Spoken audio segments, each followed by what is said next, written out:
We're just a month away from dry January, and chances are 1 in 4 people next year aren't going to beat the odds.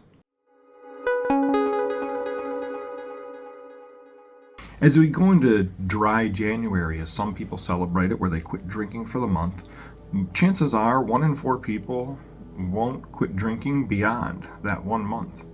75% will go back to drinking just the way that they were before, and they will have only spent a little bit of time seeing what it's like to be sober for a while. So if you're looking for some motivation and some inspiration towards quitting drinking, I'm going to help you out today. It all starts with yourself and within. You got to want to quit doing it. If you go dry January, what's the point if you're only going to start drinking again in February? Shouldn't you go dry January, try to do a dry February, maybe a dry March? How about the rest of the year?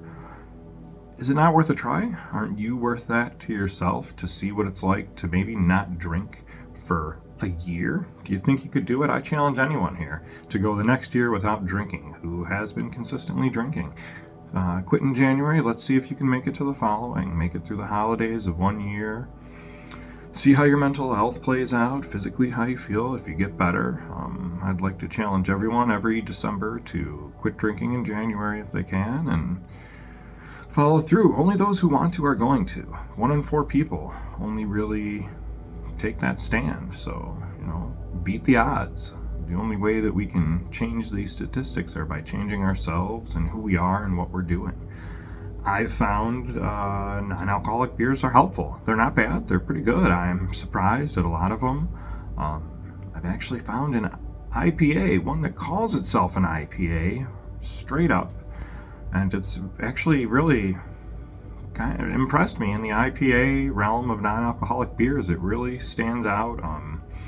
I haven't tried this brand. I wasn't a huge fan when I was drinking alcohol, but I liked them and I would drink them. And anyone who's beer drinker will recognize Lagunitas.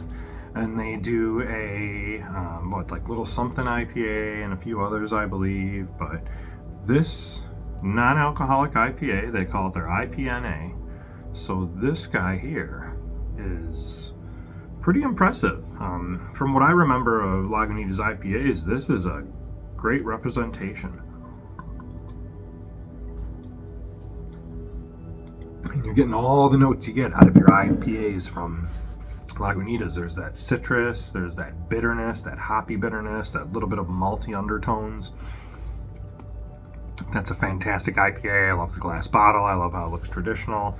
And they really like their IPA difference on their labels. It's the N really in there. It's not a huge difference in their labeling. Kind of passes off if you're just like, hey. So yeah, this one's a really good one. And if you don't think you can beat the odds and not be one of those 1 in 4, well, let me tell you, I'm an adult child of an alcoholic. I've overcome a lot of personal issues through bullying, and statistically I probably shouldn't have quit drinking. Alcoholic 20 years. I mean, obviously I still am, but an active alcoholic for over 20 years, and it took its toll. It was rough on me, but I also had enrolled in school, and I was going to school at the time that I quit drinking. I'm 42 years old, and just a few days ago I took my last final towards my associates in IT. So the past 2 years of my 40s, I've started my 40s going to school.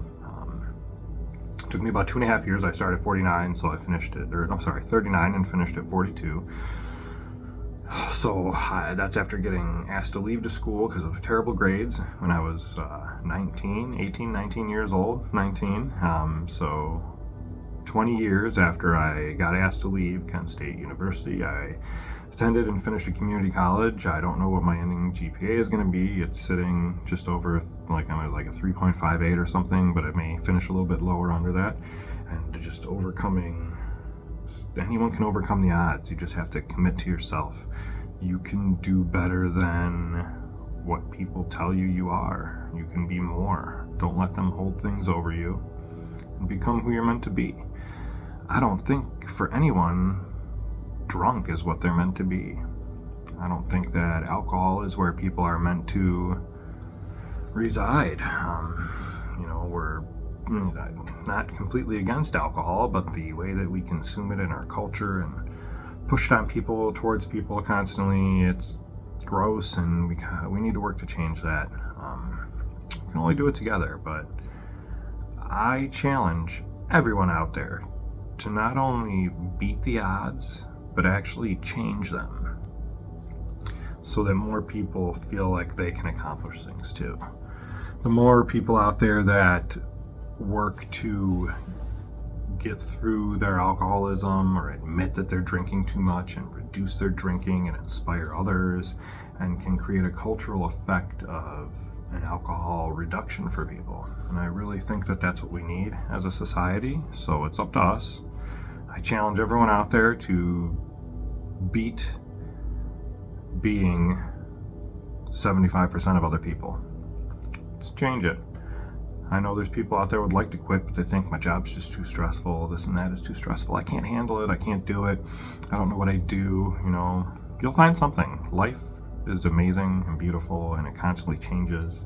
Humans are adaptable. You can adapt to the new situation, and it's all about your will and want to do it. You can. You just have to have the will, and you can get there. So I challenge everyone, once again, quit drinking for 1 year. See if you can make it.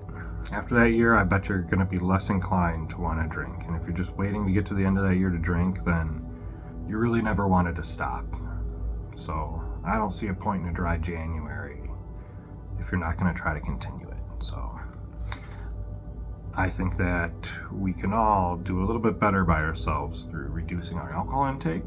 And if you need, I'm telling you, there's some amazing non-alcoholic beverages out there.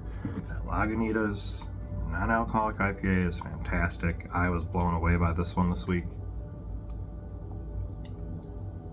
I didn't even wait to try it here. God, it's great. It just tastes just like a fucking beer.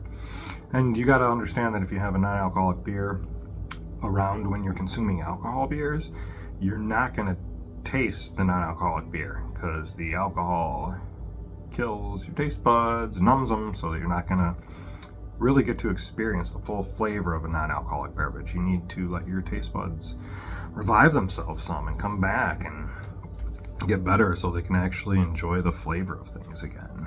Alcohol, cigarettes, all that just kills that stuff and really inhibits your ability to truly enjoy craft beverages and foods. So do yourself a favor, change that pattern, grab yourself an NA, give it a try, beat the odds.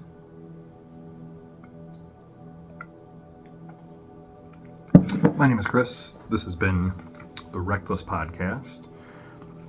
Appreciate you listening, watching, however you consume this material. I appreciate it.